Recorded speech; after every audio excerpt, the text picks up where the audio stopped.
As bandeiras saíam de São Paulo e foram os bandeirantes paulistas que encontraram ouro nas Minas Gerais, inaugurando o chamado Ciclo do Ouro. Então, quando as notícias de que haviam encontrado ouro no Brasil se espalharam, é claro que brotaram centenas de pessoas interessadas em enriquecer explorando esse ouro. O que aconteceu? Os primeiros garimpeiros passaram por muitas dificuldades, uma vez que não tinham plantações ou criação de animais. A fome e a disputa pelo ouro marcaram os primeiros tempos da extração do ouro na região. Falando em disputa, uma dessas disputas foi a famosa Guerra dos Emboabas. Por que essa guerra aconteceu?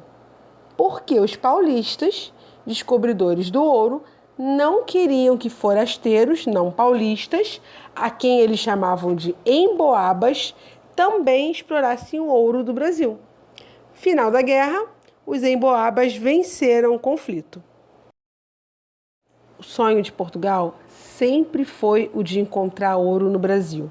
Lembra lá da carta de Pero Vaz de Caminha, que o Caminha dizia que não se sabe ainda se haja ouro ou prata nessas terras? Então, descobriram que aqui tinha ouro.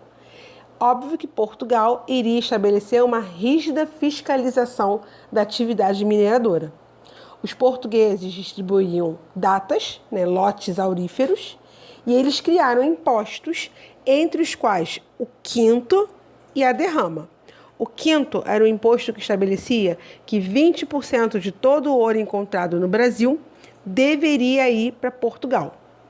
E a derrama estabelecia que se os mineradores não enviassem para Portugal uma certa quantidade de ouro anualmente, as autoridades portuguesas poderiam invadir a casa dos mineradores e completar o valor do imposto tomando os bens deles.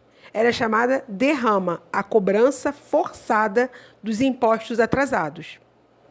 Óbvio que esses impostos davam ódio nos colonos, nos mineradores. Daí surgiu a expressão quinto dos infernos. Tem gente que acha que a expressão quinto dos infernos é porque o inferno, onde fica o demônio, teria andares, Aí o quinto dos infernos seria um dos andares. Não. A expressão quinto dos infernos vem do quinto, esse imposto criado pela coroa portuguesa. Os portugueses, obviamente, todos os colonos odiavam pagar esse imposto. Daí eles falavam quinto dos infernos. Como se a gente falasse hoje, Imposto de renda dos infernos. Aí vocês podem observar uma cena da minissérie da Rede Globo de televisão, O Quinto dos Infernos. Apesar de ter esse nome, a minissérie em questão focou nos bastidores da independência do Brasil e não na mineração no período colonial. Mas uma das causas da independência, vocês vão ver daqui a algumas aulas, foi justamente o fato da elite colonial brasileira não querer voltar a pagar o quinto. Querer continuar gozando de liberdade econômica. Apesar da rigidez da fiscalização portuguesa, é óbvio que os colonos praticavam o contrabando do ouro e de formas bem criativas. Engoliam o ouro para defecá-lo depois, escondiam o ouro por dentro dos cabelos, debaixo da língua, nos salgados que as quituteiras vendiam. Mas uma das formas mais criativas deu origem a uma expressão, Santo do Pau Oco.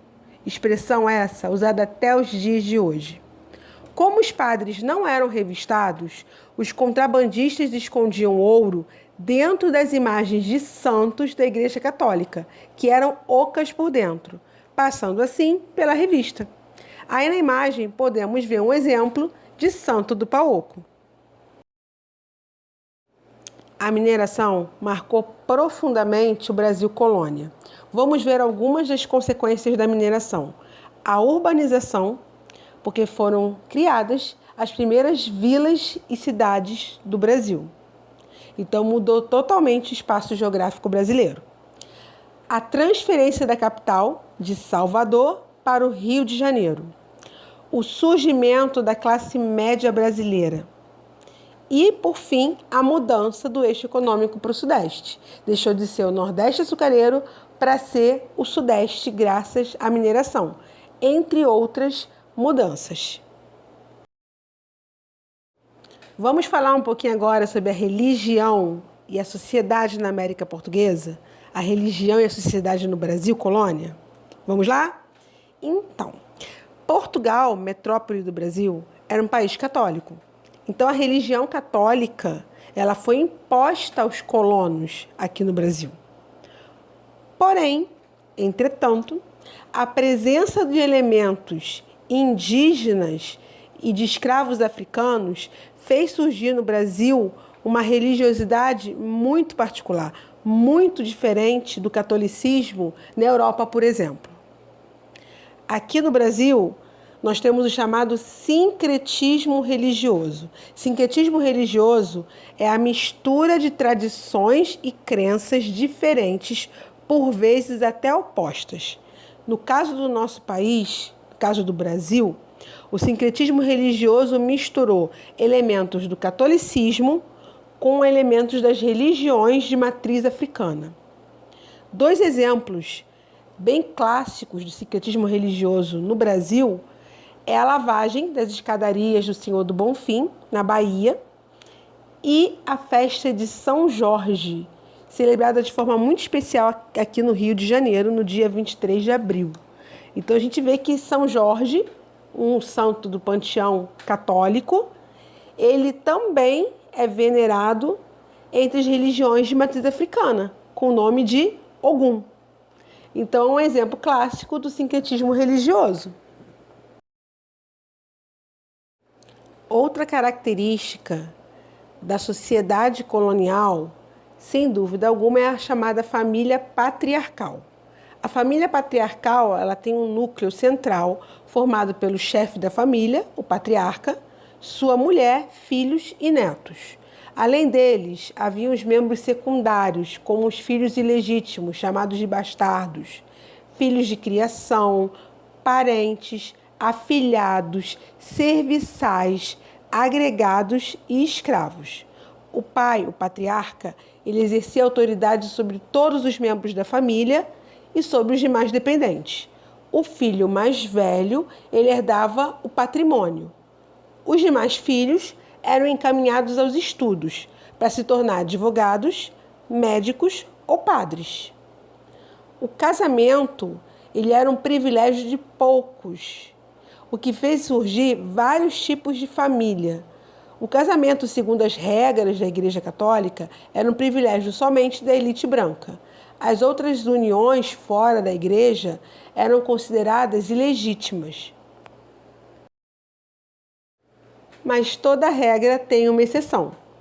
E no contexto da sociedade mineradora, a exceção foi a história de Chica da Silva, uma escrava forreada que ficou famosa pelo poder que exerceu no Arraial do Tijuco, hoje Diamantina.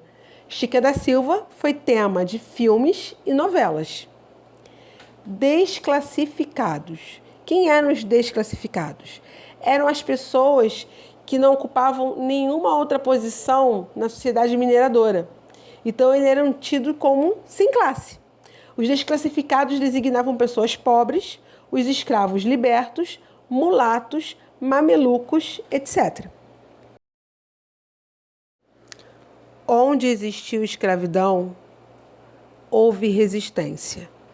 Obviamente que no Brasil colônia, essa resistência também ocorreu.